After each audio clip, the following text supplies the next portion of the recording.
तो प्रोस्पेक्टिंग करनी होती है पहले, इनविटेशन करने से पहले, फिर कॉन्टैक्टिंग करनी होती है।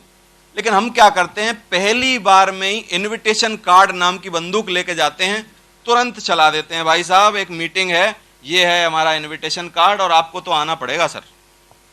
कुछ नहीं, कोई प्रोस्पेक्टिंग नहीं, कोई कॉन्टैक्टिंग नहीं। 20 साल से ये आदमी हमको देख रहा है, आज तक हमने 1 मिनट इससे बात नहीं की, लेकिन कार्ड लेके अपने मतलब से तुरंत पहुंच गए इसके पास। ये सोच रहा है, उसने कहा हाँ बहुत बड़ा मतलब ही है यार, है ना। अब इसका ध्यान ही नहीं है क्या अपॉर्चुनिटी, क्या बात, क्या मीटिंग, क्या, इसका ध्यान कहां है, इसका ध्यान। उसे यार तू आदमी बहुत मतलबी है भाई, और तू कुछ भी बता, हम तो ना मानने की कसम खा के बैठे, है ना। तो एक आदमी की जिंदगी खराब कर दी आपने, फॉलो ना करके रूल। पहले प्रोस्पेक्टिंग करो। प्रोस्पेक्टिंग मतलब क्या है, उन लोगों के नाम लिख लिए, लिस्ट बनाना भी प्रोस्पेक्टिंग में आता है। फिर उनके बारे में सोचो कि किस तरीके से मुलाकात करनी, क्या क्या करना, इसकी फैमिली मेंबर कौन कौन है, क्या क्या, किस तरीके से इसको लाना पड़ेगा। सुबह का टाइम उचित होगा इसको मिलने को कि शाम का टाइम उचित होगा, कि दोपहर के लंच के टाइम में ज्यादा बढ़िया रहेगा इससे मिलना, क्या ज्यादा लेट जाना ठीक रहेगा इसके पास कि ज्यादा जल्दी जाके पकड़ें तो ठीक रहेगा इसको। अगर इसको संडे को पकड़ें तो सही है कि शुक्रवार को पकड़ें तो सही है, इसको कहां पकड़ना चाहिए, इसको डायरेक्ट फंक्शन से स्टार्ट करवाएं, कि इसको प्लान में डायरेक्ट लेके आना चाहिए, क्या तरीका, इसको किसी अप्लायंस से मुलाकात करवाएं कि किसी की डीवीडी दिखाएं कि कोई सीडी दिखा के चालू करें, क्या तरीका अपनाएं इसके साथ जिससे इसके दिमाग में बात जाए जो हम डालना चाहते हैं। अलग अलग तरीके अपनाने पड़ेंगे ना हर आदमी के हिसाब से, लेकिन हम सब पे एक ही रूल। गए इनविटेशन कार्ड लेके, सर ये पकड़ो, आना पड़ेगा, आना पड़े, अरे तेरे बाप की वो है क्या, वो आना पड़ेगा, सबको आना पड़ेगा। समझ में आ रहा है कि नहीं। प्रोस्पेक्टिंग करो और कॉन्टैक्टिंग करो। कॉन्टैक्टिंग मतलब जब आप कॉन्टैक्ट करो उससे, बाई फोन कॉन्टैक्ट हो सकता है या तो फिजिकली कॉन्टैक्ट हो सकता है, दो ही तरीके हैं। तो कॉन्टैक्टिंग करने में बाई फोन अगर आप कर रहे हो, हमेशा उससे मिलने का समय मांगो मिलने के लिए, और हमेशा बात को सस्पेंस में रखो। आप ये भी जाहिर मत होने दो कि अपने फायदे के लिए आ रहा है और किसी बिजनेस को दिखाने आ रहा है, नहीं। वैसे ही मिलने का समय मांगो कि भैया आप यार बड़े याद आ रही थी आज आपकी, अचानक कोई बात ऐसी हो गई कि आपकी याद आ गई, और मैं सोच रहा था कि यार बड़े भैया के हालचाल पूछ लूं, किस तरीके से क्या चल रहा है आजकल, और अच्छा लगा मुझे यार आपसे बात हो गई आज। और क्या चल रहा है सर जीवन में, किस तरीके की जिंदगी कट रही है, क्या बढ़िया हो रहा है बताओ आपकी लाइफ में। कि यार कुछ नहीं है, आजकल तो ऐसे ऐसे हो रहा है, ये वो इस तरीके की चीज़ है, और ये परेशानी चल रही है तेरी भाभी के साथ, ये फलाना ये वो। अरे उसने कहा साहब जिंदगी है, ये तो जिंदगी की लाइफ है, इसी तरीके से होती है, सब कुछ चलता ही ऐसे है। लेकिन क्या है ना भैया, एक बात बोलूँ ना, मेरे मन में आ रही है, बोल, आप कहो तो बोल दूं कि हाँ बोल दे, कि भैया हिम्मत वाले बहुत हो आप। कोई नहीं बोलेगा, मैं कहना वो फट्टू। बातों बातों में एक आध तारीफ मार दी तो तुम उसके हो गए, और फिर तुम अगली चीज लेना चाह रहे हो। उससे क्या लेना चाह रहे हो, अपॉइंटमेंट दे दो भैया, एक बार मुलाकात तो कर लो। इसके लिए कुछ तो देना पड़ेगा ना पहले। क्या है वो तुम पे, एक आध अरे रियल मार दो बीच बीच में कि भैया ये जो कष्ट गिना रहे हो ना आप, कष्ट तो दुनिया की जिंदगी में आते हैं, लेकिन भैया बड़ी बात यह है कि आप हिम्मत वाले बहुत हो यार। क्यों कि मैं अगर आपकी जगह होता तो मैं तो ये नहीं झेल पाता भैया। ये रियल है ना, क्या है इसमें तकलीफ। भैया बोलेगा कि यार बहुत बड़ा काम कर दिया साला, है ना। वो नहीं जानता आप किस गुरु के चेले हो,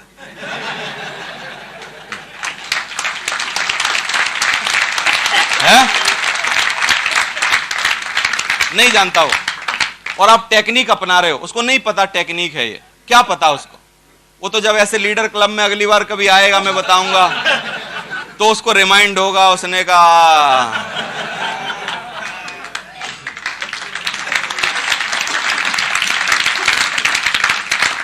है ना भैया, उसने कहा हिम्मत वाले हो यार आप, है ना। और याद रखो कभी एक के ऊपर एक तारीफ कभी नहीं करनी चाहिए, थोड़ा सा ब्रेक लेके तारीफ करनी चाहिए, तब रियल लगती है। 2-3 तुरंत अब बीवी की जाके करके देखना, वो बोलेगी मक्खन मत लगाओ, क्योंकि 2-3 करने में उसको लगता है कुछ जल्दी चाहिए इसको, और जल्दी कोई नहीं देना चाहता।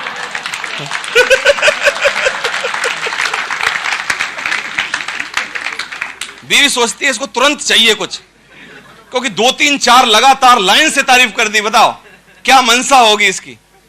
उसे कहा ना, ब्रेक करती है वो, रोक थोड़ा सबर कर। समझ में आ रहा है। तारीफ क्या है? तारीफ हमेशा एक, फिर कुछ इधर उधर की, फिर दो, फिर इधर उधर की बात, फिर तीन। यार सब्जी में तो मजा आ गया यार, है ना? कि ना आप तो ऐसे ही बोलते हो कि रियल आज।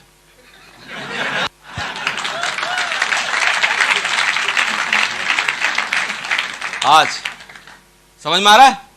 तारीफ एक एक, दो दो, तीन तीन, ऐसे। तो फोन पे बात करते करते 5 मिनट में ना एक दो तारीफ कर दी, फिर लास्ट में बोला भैया दर्शन करने थे आपके। यार क्या दर्शन कैसे हो सकते हैं? नहीं, उससे पूछो कैसे हो सकते हैं भैया, कि यार कभी भी मिल ले यार, मोटिवेट हो जाएगा वो। बहुत दिन बाद इतनी मुसीबतों में किसी ने नहीं दर्शन की बोली, और किसी ने आज तक एक अच्छी बात नहीं बोली उसको। यार अरसा बीत गया बढ़िया बात सुने किसी के मुंह से, और आपने क्या कर दिया गलती से? दो एक बढ़िया बात बोल दी उसके बारे में। कभी भी आ जाए यार, भाई है तू अपना, कि सर सुबह आऊं कि शाम? कि सुबह आ जाए यार, फ्री रहता हूं बिल्कुल, चले जाओ चले जाओ। क्या क्या हो गया अभी? प्रोस्पेक्टिंग हो गई और कॉन्टेक्टिंग हो गई। अभी कुछ नहीं मतलब है, उसको पता ही नहीं कि मनसा क्या है इसकी। हम क्या करते हैं, मनसा पहले बताते हैं कि आज ना समय चाहिए आपका। अरे उसने कहा यही नहीं है, बस कुछ पहले तो कर, उसके पहले, लेने के पहले। लेने के पहले ना हमेशा कुछ करना पड़ता है, कुछ भी। अरे वो नहीं, आप क्या,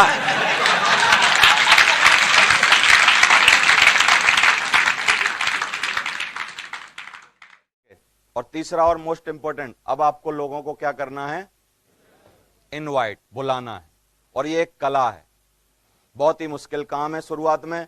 और इनवाइट करना, मैं सब लीडर्स को आपको बोल देता हूं, इनविटेशन कोई भी रोल नहीं है कि आप बड़े अपलाइन बन गए तो इनविटेशन नहीं करेंगे।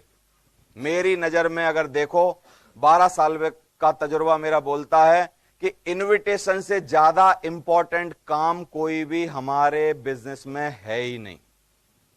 अगर एक अच्छा इनविटेशन हो जाए तो सच बताओ, क्या उसकी सही नींव रख जाती है कि नहीं? और एक खराब इनविटेशन हो जाए तो भ्रूण हत्या हो जाती है आदमी की। भ्रूण हत्या समझते हो?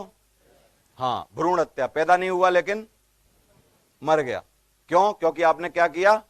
गलत इनविटेशन किया। याद करो 28 सितंबर 2003 का दिन, 27 का, एक दिन पहले आए थे वो मेरे को बुलाने के लिए। अगर वो मेरे को गलत इनवाइट करते, कुछ गलत तरीका अपनाते, कुछ और बोलते, तो एक भ्रूण हत्या हो जाती कि नहीं आपके सामने जो मैं खड़ा हूं?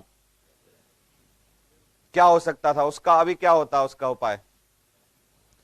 आज की शाम 4:30 बजे मैं कहीं पेन लेके रेनॉल्ड्स का किसी कोचिंग में दड़वे में 20x10 के दड़वे में टेबल कुर्सी के सामने 5 पागल लोगों के सामने बैठा होता और उन लोगों को कोई अकाउंट स्टेटिक्स कुछ पढ़ा रहा होता। मेरी बीवी आज भी इस वक्त भी मेरे को गाली दे रही होती, माँ बाप मेरे पे अफसोस जता रहे होते, भाई बहन मेरे जितने हैं वो सोचते कि साला एक और पागल पड़ के हो गया हमारे घर में, ना सुनता ना किसी कुछ करता, ना इसको देने को कुछ है।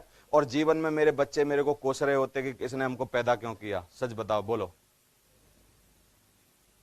एक सही इनविटेशन ने ये सारी कहानी क्या कर दी? चेंज कर दी। समझ आ रहा है आपको? तो सही इनविटेशन बहुत जरूरी है। कितने लोग इनवाइट करेंगे यहां से जाने के बाद? हर आदमी से बातें करेंगे, इनविटेशन करके लाने की कोशिश करेंगे। एक अच्छा इनविटेशन करना एक कला है। सबसे पहले जिसको भी इनवाइट करने जाओ वो आपकी लिस्ट में होना चाहिए। सही है?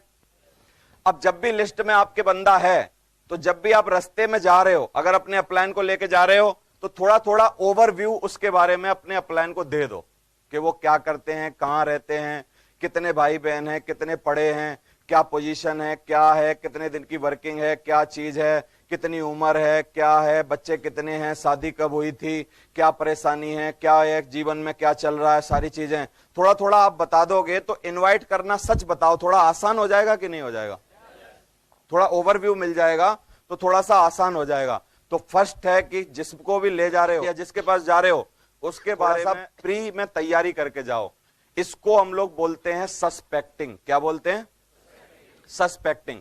सस्पेक्टिंग का मतलब है जो भी हमारा प्रोस्पेक्ट है उसके बारे में थोड़ा सा ज्ञान अगर हमको पहले से है, हमने थोड़ी तैयारी की हुई है, तो इसका मतलब हमारी सस्पेक्टिंग अच्छी है तो प्रोस्पेक्टिंग भी अच्छी होनी है। अगर हमारी सस्पेक्टिंग सही नहीं है तो प्रोस्पेक्टिंग भी सही नहीं होगी। समझ आ रहा है? तो सस्पेक्टिंग मतलब जानबूझ के तैयारी करके जाओ, थोड़ी सी ओवरव्यू लेके जाओ, फिर जब जाओ तो सबसे पहला सवाल उनको पूछो कि भाई साहब कैसे हो, ठीक ठाक हो, और सबसे पहला पूछो कि कल या संडे को या इतवार को सुबह 10:30 बजे क्या कर रहे हो। क्लियर द नाइट करो, मतलब टाइम लो पहले। अब दो तरीके के जवाब आएंगे। एक बोलेगा आदमी कि जी इतवार को बिजी हूं, तो अब आपका सवाल क्या होना चाहिए कि सर बहुत ज्यादा इंपॉर्टेंट चीज है जिसमें बिजी हो या कोई नॉर्मल चीज है कि जिसमें बिजी हो। फिर जवाब दो आएंगे, बोलेगा या तो बहुत इंपॉर्टेंट चीज है जिसमें बिजी हूं, अगर बहुत इंपॉर्टेंट आपको लगे, बहुत जरूरी है, तो अब अपनी बात बंद कर दो। समझ आ रहा है आपको? जैसे वो बोले कि नहीं नहीं मेरी मौसी हॉस्पिटलाइज्ड हैं और मेरे को क्या है, मौसी को सेवा के लिए जाना पड़ता है, खाना वाना मेरे को ले जाना पड़ता है, बड़ी क्रिटिकल कंडीशन है, उनको कैंसर डिटेक्ट हो गया है और ऐसे ऐसे हो रहा है और 7 दिन से हम लोग अस्पताल में हैं। अभी आपके हिसाब से सिचुएशन कैसी है? क्रिटिकल है, नॉर्मल है? क्रिटिकल है ना। तो अब क्रिटिकल पोजीशन में, क्योंकि उसके दिमाग की स्थिति कुछ और है अभी, तो अभी आप कुछ भी पेलोगे, उसको समझाने की कोशिश करोगे तो वो खराब हो जाएगा। तो क्लियर द नाइट जो पहला क्वेश्चन है वो इसलिए है क्योंकि जब आप उसकी स्थिति आपको पता चल गई तो अभी आप स्टॉप हो जाओ, अब कुछ मत बोलो।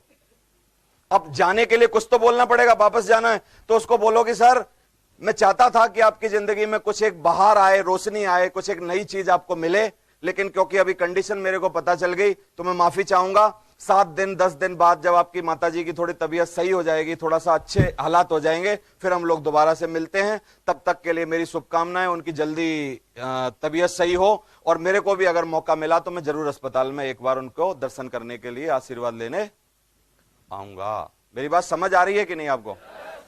आ रही है? तो क्लियर द नाइट किया तो हम आगे की तकलीफों से बच गए। कई लोग क्या करते हैं, गोली भर के जाते हैं, तैयार एकदम 7 लोड करी हुई हैं और कुछ नहीं पूछते। उसने कहा अरे फ्री हो, टाइम वाइम है, रहोगे जिंदगी भर, तुमने ना पहले कुछ किया, ना अब किया, ना कुछ करोगे कभी। एक लो पकड़ो ये इनविटेशन कार्ड और 10:30 बजे सुबह आ जाना, वहां मीटिंग में बहुत जरूरी है आना, वहां सब लोग आते हैं, वहां जरूरी है आपका आना। ना उससे कुछ पूछ रहे, ना उसकी स्थिति कैसी है, एकदम लोड करके गए, चढ़ गए जाके। और कानपुर में तो ऐसा ही है, बिना रोके थामे चढ़ जाते हैं। समझ आ रहा है? तो ये चढ़ना नहीं है। क्लियर द नाइट, आप पहले पूछो कि समय है कि नहीं है, जब जवाब आए तो आगे बढ़ो। अब दूसरी सिचुएशन, जब आपने पूछा कि फ्री हो कि बिजी हो और जवाब आया जी फ्री हूं, अब आप बात आगे बढ़ानी कि सर एक बहुत ही इंपॉर्टेंट चीज है जो मेरे को जल्दी पता चली है। मैं एक बहुत ही अच्छी एकेडमी में आया हूं, उस एकेडमी ने सर्वे किया है और वो टीचर्स को बुला रही है। अगर आप टीचर के पास गए हो और जैसे ही भाई साहब मेरे को लगा कि वो टीचर को बुला रही है, और टीचर का जैसे ही उन्होंने बोला कि टीचर को लाना, भाई साहब आपके बिना ना मेरे दिमाग में आपके अलावा कोई नाम ही नहीं आया। मेरे को लगा अगर दुनिया का सबसे बेहतरीन कोई टीचर है तो मैं एक ही भाई साहब को जानता हूं, वो है मेरे साहब ये वाले। तो सर मेरे को लगा कि 2 टीचर को ले जाने का मौका है, तो एक टीचर आप हो, तो मेरे को लगा कि आप मेरी बात तो कभी टालोगे नहीं, तो मैं आपके पास आ गया। 10:30 बजे कल सुबह संडे को, बिल्कुल फ्री में, कोई पैसे नहीं लगेंगे, कोई पैसे नहीं लगेंगे। बात करते करते 3-4 बार बोलना है, ये बड़ा साइंटिफिक है। जितनी बार आप बोलोगे कोई पैसे नहीं लगेंगे, वो गिरता ही जाएगा आपकी तरफ, क्योंकि पैसा के बिना ही गिरता आदमी। समझ आ रहा है? कोई पैसे नहीं लगेंगे, कोई पैसे नहीं लगेंगे, कोई पैसे नहीं लगेंगे, बातें करते करते बार बार बोलना है। तो सर 10:30 बजे कोई भी पैसे नहीं लगेंगे, और टीचर्स को वहां पे बुलाया गया है, एक बहुत बड़ा सर्वे हो रहा है और वो बता रहे हैं कि टीचर्स अपनी जिंदगी में किस तरीके से अपनी जिंदगी बेहतरीन बना सकते हैं। तो सुबह 10:30 बजे संडे का टाइम है, तो मेरे को लगा कि आप कभी मना नहीं करोगे। सर ये इन्विटेशन कार्ड मैं आपके लिए लाया हूं, कल सुबह 10:30 बजे का टाइम है, तो 10 बजे मेरे को आज्ञा दो कि कल 10 बजे मैं बाइक लेके अपनी आ जाऊं कि आप खुद आ जाओगे। बोलो क्या बोलेगा? है ना, खुद आ जाओगे, या बोलेगा या लेके आ जा यार, मैं चलता हूं तेरे साथ, मेरी गाड़ी खराब है आजकल, 10 बजे सुबह आ जाना। तो जैसे बोल के आओ कि आ जाऊंगा, तो फिर फोन नहीं करना, 10 बजे जाके हॉर्न बजा देना उसके घर पे, चलो सर। समझ आ रहा है कि नहीं? कई बार लोग बड़े शक में होते हैं, कह रहे अब मैं फिर फोन कर लेता हूं, भाई साहब उठ गए कि नहीं, नहा लिए कि नहीं, तैयार हो जाओ। अरे सब तेरी जिम्मेदारी है कि तू पहुंच जा 10 बजे, नहीं नहाया हो उसको तैयार कर। नहीं सर, आजकल इतनी ठंड में नहाने की जरूरत नहीं, पन्नी लगा लो ऊपर, मैं छिड़क देता हूं पानी, हो गया काम खत्म। बोलो चलो हो गया काम खत्म।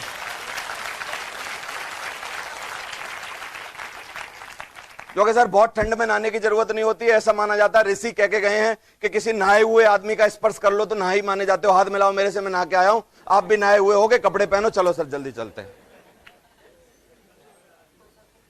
नहाए हुए आदमी का स्पर्श करने से ठंड में आदमी नहाया हुआ माना जाता है। तो जाओ और उसको लेके आओ, लेके आने का वादा किया है तो लेके आओ, खुद आने का वादा किया है तो उनको सुबह बोलो कि सर आ जाओ, इंतजार कर रहा हूं, 2 ही पास मिले थे, मेरी बहुत सारी इज्जत है, मैंने आपको बुलाया है, मुझे लगता है कि आपको इसमें आना चाहिए, आपकी जिंदगी बेहतरीन होगी। हमेशा उसकी इंपॉर्टेंस, थंब रूल है एक इनविटेशन का, अगर आपने उसकी इंपॉर्टेंस दिखाई कि तेरी बड़ी इंपॉर्टेंस है इस मीटिंग में तो आएगा, अगर आपने उसकी इंपॉर्टेंस नहीं दिखाई तो कुछ भी कर लेना, नहीं आएगा। थंब रूल है इनविटेशन का। मैं आपका रिश्तेदार हूं, मान लो मैं आपको इनवाइट करने आया हूं, मेरे भाई की शादी है, मैं आपको बोल रहा हूं कि आप आ जाना और देख लेना, नहीं भी आओगे तो कोई बात नहीं, तुम जैसों को बुलाने की जरूरत भी नहीं है। इतना कौन सा तुमने वो कर दिया। मैं तो गली से निकल रहा था, मेरे को याद आई एक मेरा यहाँ भाई भी रहता है, तो मेरे को लगा लाओ भाई की शादी है तो दे ही देते हैं इनको भी कार्ड, वैसे तो क्या है, देख लेना सर आएगा। अब दूसरा देखो, मैं बोल रहा हूं कि भाई साहब गणेश जी भगवान को कार्ड चढ़ाने के बाद मंदिर में जैसे ही पहला कार्ड चढ़ाया, दूसरा नाम मेरे दिमाग में आया कि मेरे मौसी के भाई हैं, सबसे बुजुर्ग हैं हमारे खानदान में, इनसे बड़ा कोई हो ही नहीं सकता और इनका तजुर्बा इतना, शादियां इतनी करी हैं इन्होंने, एक बार अगर आके खड़े हो गए, मेरी पीठ थपथपाती तो बहुत बढ़िया शादी होगी। और भाई भी कह रहा था कि अगर वो भाई साहब नहीं आए तो मैं घोड़ी चढ़ूंगा नहीं, तो मैंने सोचा कि मैं सबसे पहले आपके पास आऊं, आपका आशीर्वाद लूं। तो भाई साहब लो, आपके छोटे भाई की शादी है, उपस्थित होना, तीनों दिन आना। बोलो क्या बोलेंगे? क्या थंब रूल है इन्विटेशन का? You have to show his importance, है कि नहीं? आपको उसकी इंपॉर्टेंस बतानी है। You are the very important of this meeting. समझ आ रहा है कि नहीं? अगर आप ये अनुभव करा पाए, आदमी रुक ही नहीं सकता, आएगा। समझ आ रहा है? तो इंपॉर्टेंस बताओ, जाओ इनविटेशन करो और लाओ लोगों को। 5 बातें कभी भी इनविटेशन में नहीं बोलनी, वो थंब रूल है। एक, कंपनी का नाम। दूसरा, पैसे कितने लगेंगे। तीसरा, काम क्या करना पड़ेगा। चौथा, जल्दबाजी नहीं करनी। 5वां, रिक्वेस्ट करके नहीं लाना। सही है? ये कुछ लोग कैसे इनविटेशन करते हैं, गलत इनविटेशन, कि भाई साहब 8,000 रुपए हैं तुम्हारे पास, कि नहीं बताओ क्या काम है, कि नहीं वो 8,000 हो तो 2 सूट खरीद लेते और 2 आदमी बना देते और थोड़े दिन बाद 40 लाख रुपए आ जाते। अब ये बताओ, प्लान में ला रहे हो तो 1.5 घंटा हमारे लिए बताने को छोड़ा क्या है तुमने? अब हम क्या बताएं जो रह गया है? सबसे शॉर्ट प्लान है 2.5 लाइन का। 2.5 लाइन ही तो बोली है मैंने। 8,000 रुपए दो, 2 आदमी लाओ, 40 लाख कमाओ, बात खत्म। अब क्या है? कितने लोग मान जाएंगे? कंफ्यूज हो जाएंगे ना। इसलिए आपको प्रॉपर 1.5 घंटे की पूरी जानकारी देनी है, तो ये सब बातें नहीं बतानी। दूसरा, इनविटेशन पर थंब रूल है कि कभी भी इनविटेशन के टाइम पर चाय बिस्कुट के चक्कर में नहीं पड़ना है। बोलेगा वो कि नहीं नहीं चाय पी लो, ठंड में आए हो, बहुत देर से आए हो, इतने दिन से मिले नहीं हो, कि नहीं नहीं यार थोड़ा मैं बिजी हूं, बहुत देर से जा रहा हूं, और क्या है ये जो जिम्मेदारी मिली है इसके चक्कर में थोड़ा बिजी हूं, और एक पूरी इसकी ना कंपनी की पूरा सेमिनार कराने की ये वो थोड़ी जिम्मेदारी कंधों पे है, और मेरे को लग रहा है कि मैं बिजी हूं, किसी दिन जब आऊंगा इस प्रोग्राम के बाद तब मैं आके चाय पीऊंगा। क्योंकि चाय पीने बैठ गए इन्विटेशन के टाइम पे तो धीरे धीरे बिस्कुट खिला खिला के आपको और भी चीजें पूछ लेगा कि ले बिस्कुट खा ले, थोड़ा बताना कितने पैसा लगते हैं, वैसा तो नहीं है, ऐसा तो नहीं है, ऐसा तो नहीं है, फलानी जगह तो नहीं है, वो तो नहीं है, ताली तो नहीं बजानी पड़ेगी, ये तो नहीं करना पड़ेगा, ये तो नहीं होगा, ये तो नहीं होगा, ये तो नहीं होगा। 3 मिनट के अंदर मैक्सिमम इनविटेशन खत्म हो जाना चाहिए। कितने? 3 मिनट। समझ आ रहा है? और कार्ड ज्यादा बांटने हैं हमको। इनविटेशन को आंदोलन बना देना है। कितने लोग इनविटेशन को आंदोलन बना देंगे एकदम कानपुर के अंदर?